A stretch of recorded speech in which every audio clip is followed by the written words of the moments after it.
Selamat pagi. Assalamualaikum warahmatullahi wabarakatuh. Kembali lagi bersama saya Saifuddin Azhar, mahasiswa IAINU Kebumen, Prodi PAI kelas 3C. Ya, dalam video kali ini saya akan membahas tentang RPP atau Rencana Pelaksanaan Pembelajaran.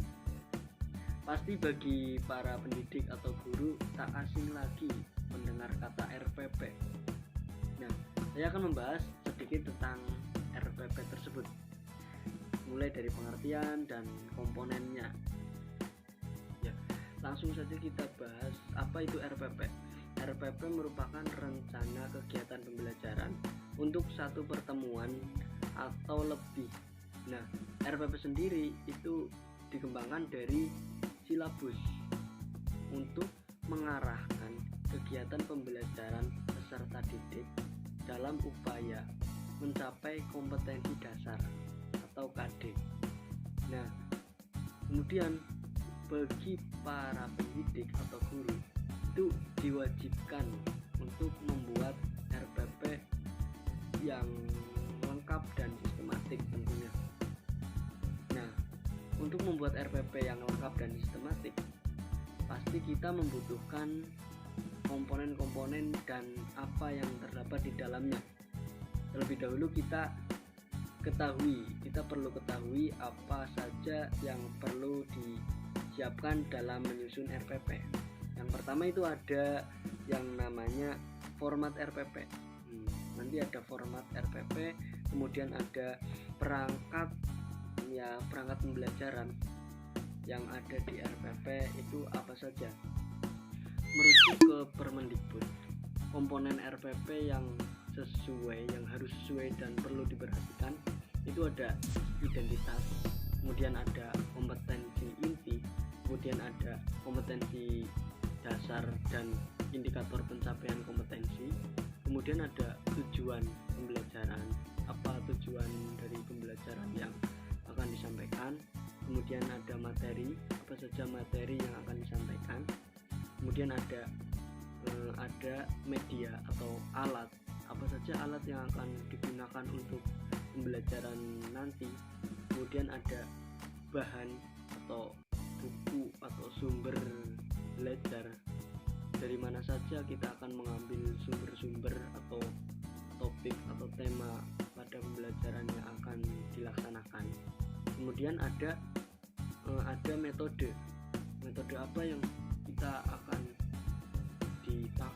kita pakai, misal diskusi dan sebagainya. Kemudian ada namanya kegiatan pembelajaran, nanti akan ada kegiatan mulai dari pendahuluan, ada inti, kemudian ada penutup, kemudian yang terakhir ada penilaian.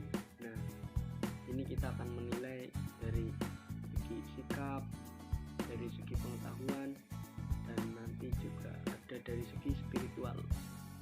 Nah, itu tadi merupakan komponen dari RPP. Nah, tak usah lama-lama, mari kita bahas mulai dari awal hingga penilaian ini. Tak usah lama-lama. Nah, ini adalah contoh dari RPP, Rencana Pelaksanaan Pembelajaran. Ini mulai dari identitas itu ada nama sekolah, mata pelajaran, nama sekolah saya beri nama SMA Azhar, kemudian mata pelajaran saya mengambil pelajaran PAI atau Pendidikan Agama Islam. Kemudian untuk kelas semester saya mengambil kelas 11 semester ganjil. Kemudian ada materi pokok itu saya ambil iman kepada kitab-kitab Allah. Kemudian ada alokasi waktu, ini untuk supaya kita tahu akan melaksanakan pelajaran ini berapa jam atau berapa menit. Kemudian yang kedua dari komponen ada kompetensi inti. Kompetensi inti ini ada satu menghayati dan mengamalkan ajaran agama yang dianutnya. Ini ada KI 1, KI 2 sampai KI 4. Lanjut ada kompetensi dasar dan indikator pencapaian kompetensi. Nah, di sini diambil dari kompetensi dasar.